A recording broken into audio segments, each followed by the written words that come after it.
साथियों, आज की योग कक्षा में हम आजकल जो चल रहा है, जो सबसे ज़्यादा बीमारी है, जब मौसम चढ़ता है सर्दी की तरफ और जब मौसम ढलता है सर्दी से गर्मी की तरफ, तो हर घर में लगभग बुखार की स्थिति होती है। और जब ये बुखार घर में आ जाता है तो कोराम समझ जाता है कि जैसे एक को आ गया, दूसरे को आ गया, तीसरे को आ गया। तो ऐसे बॉडी अपना डिटॉक्स करती है, मतलब एक समय आता है जब बॉडी अपनी जो शरीर की गर्मी है वो बाहर निकालती है। तो उस टाइम हम क्या करते हैं कि ऑप्शन नहीं रहता, गांव देहात में इंजेक्शन, दवाई, गोली वगैरह जो भी ऑप्शन होता है वो सब लोग करते हैं। लेकिन प्राकृतिक चिकित्सा और आयुर्वेद में भी इन चीज़ों का बहुत ही समय पहले से ही लोग इलाज करते आ रहे हैं। तो आज वो हम आपको चीज़ें बताएंगे कि आप प्राकृतिक चिकित्सा के माध्यम से बड़े ही सिंपल तरीक़ों से अपने बुखार को कैसे ठीक कर सकते हैं। तो इस स्थिति में सबसे पहले हम बता दें क्या कारण होता है कि बुखार जब आता है हमें।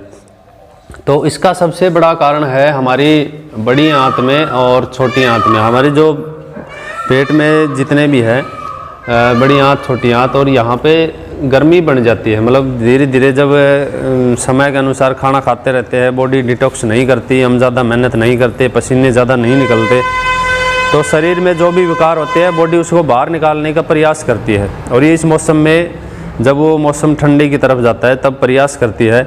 उसी प्रयास के माध्यम से शरीर तपने लग जाता है और बुखार की स्थिति हो जाती है। तो हमें घबराना बिल्कुल नहीं चाहिए। तो सबसे पहला जो कंडीशन है बुखार में कि अपने आप को कैसे ठीक करें प्राकृतिक चिकित्सा में, सबसे पहली जो कोशिश है कि वो भोजन खाना बिल्कुल बंद कर दे, मतलब कि भूखे पेट रहे ज़्यादा से ज़्यादा। तो हाँ बिल्कुल, क्योंकि मुंह पे ताला लगाना सबसे ज़्यादा ज़रूरी होता है।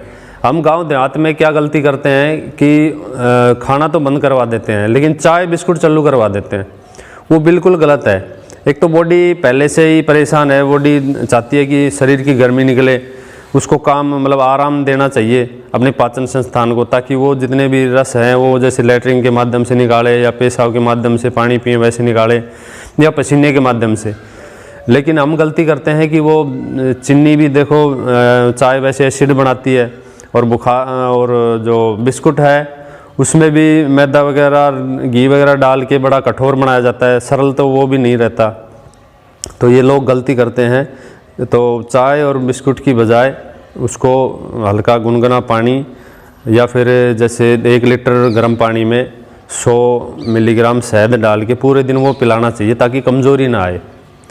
और जिससे रहा ही न जाए कि भी बच्चा है या कोई जवान है, भूख ज़्यादा ही लगती है, तो उसको हल्की दलिया या खिचड़ी का ही सेवन कराना चाहिए, इससे ज़्यादा नहीं। मतलब कि बॉडी को आराम देना चाहिए ताकि वो अपना डिटॉक्सिफिकेशन की क्रिया करती रहे, उसमें बाधा नहीं डालनी चाहिए।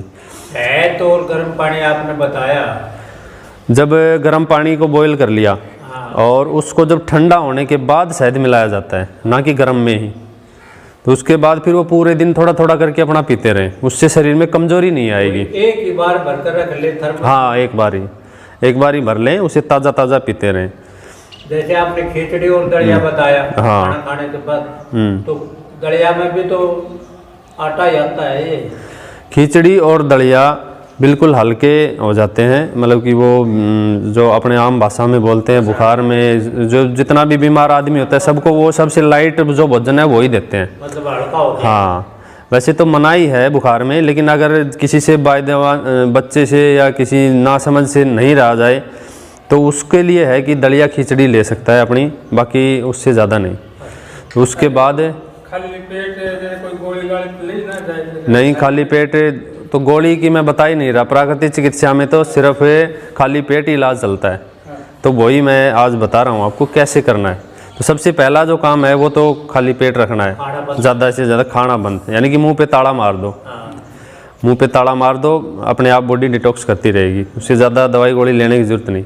उसके बाद सबसे पहला जो काम करना है, शरीर देखना है कि बॉडी कितना तप रही है। तो लोग क्या गलती करते हैं कि सिर पे पट्टी रखते हैं सिर्फ।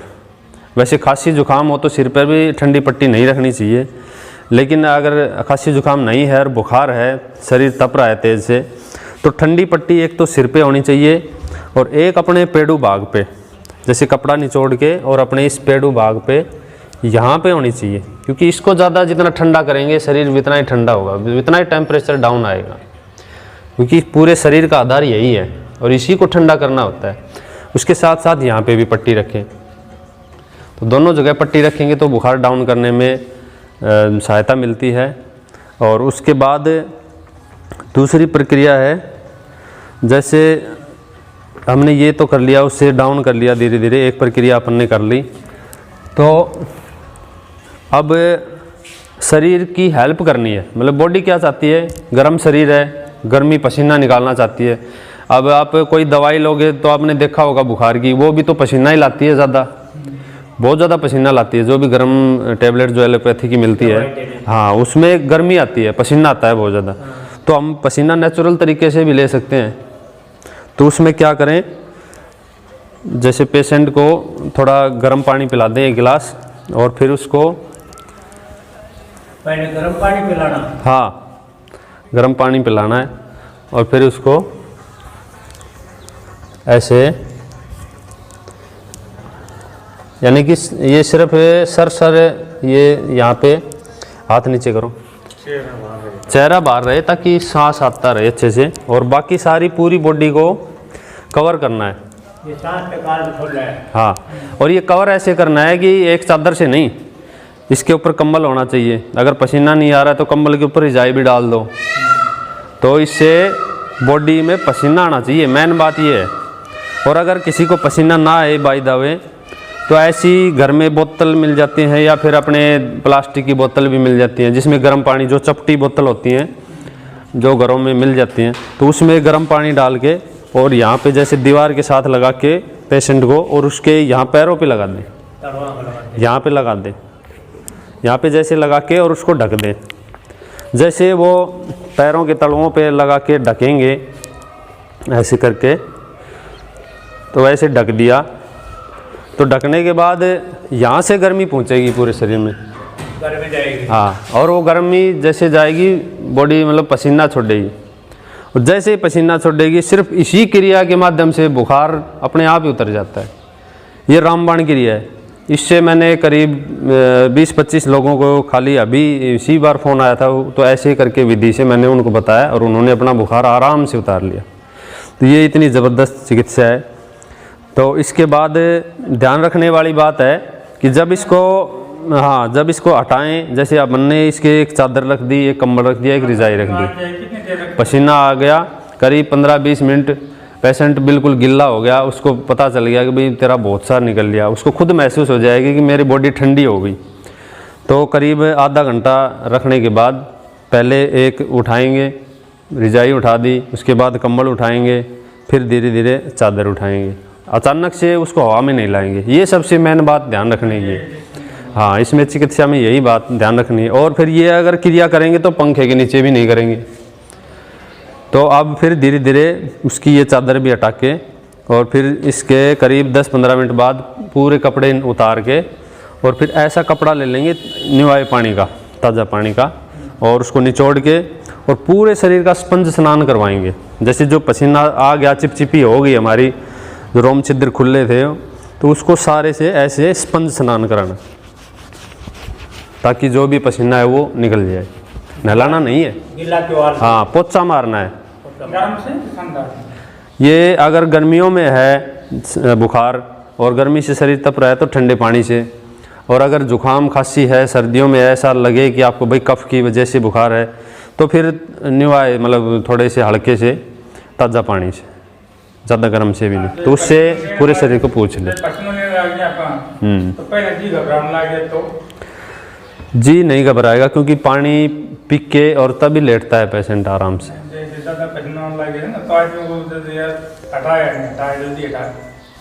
उसको पहले कन्फेस करना पड़ेगा, पेशेंट को थोड़ा सा बताना पड़ेगा कि भाई ये जो चीज़ है ये पसीना निकालने की चीज़ है, इसमें आपको थोड़ी देर रुकना पड़ेगा, पसीना निकल जाए। अच्छा, जो जल्दी बोल देता है तो उसको 2 टाइम करवा दो, भाई सुबह करवा दिया, शाम को करवा दिया, तो उससे भी फ़ायदा हो जाएगा।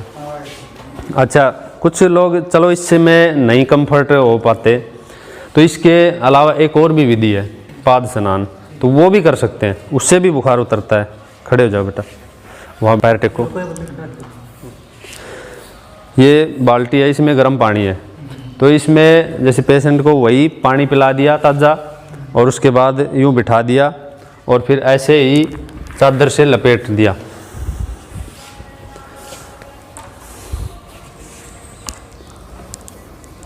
ऐसे चादर से लपेट दिया, पूरी तरह बंद कर दिया। ऐसे ही बाल्टी में नीचे एक चादर और एक्स्ट्रा, और बाल्टी से अपने इस चादर को, ताकि वो कई देर तक चले।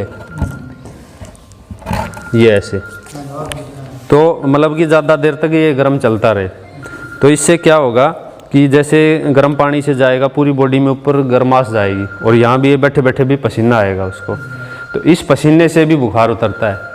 ये आप करके देखना, या फिर आप कभी कोई ऐसी पोजीशन आ जाए तो हम यहाँ भी कर दें। दूसरे उपाय उससे। हाँ, ये दूसरा है। पहले वो कर रहे हैं। दोनों भी कर सकते हैं, सुबह ये कर सकते हैं, शाम को ये कर सकते हैं। तो ये तो एक दिन में ही निकल जाएगा बुखार, ज़्यादा बड़ा है ही नहीं, बहुत सिंपल है। प्राकृतिक चिकित्सा में बहुत सिंपल है।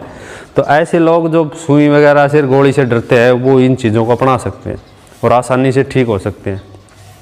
उसके बाद तीसरा जो हम यहाँ पे करते हैं, जैसे हमारे पास कोई आ जाता है पेशेंट, तो हम सबसे ज़्यादा 30% जो हमारा काम कर देता है वो एनिमा। एक बार उस साइड दिखा दो।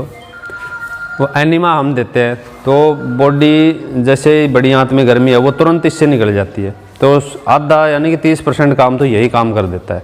तो हम एनिमा दे देते हैं, उससे भी हो जाता है। अब बात करते हैं कुछ ये चीज़ें भी अगर न कर पाए कोई आदमी, तो प्राकृतिक अपनी आयुर्वेद की क्या औषधि है जिनका मेल से हम अपने आप को ठीक कर सकते हैं।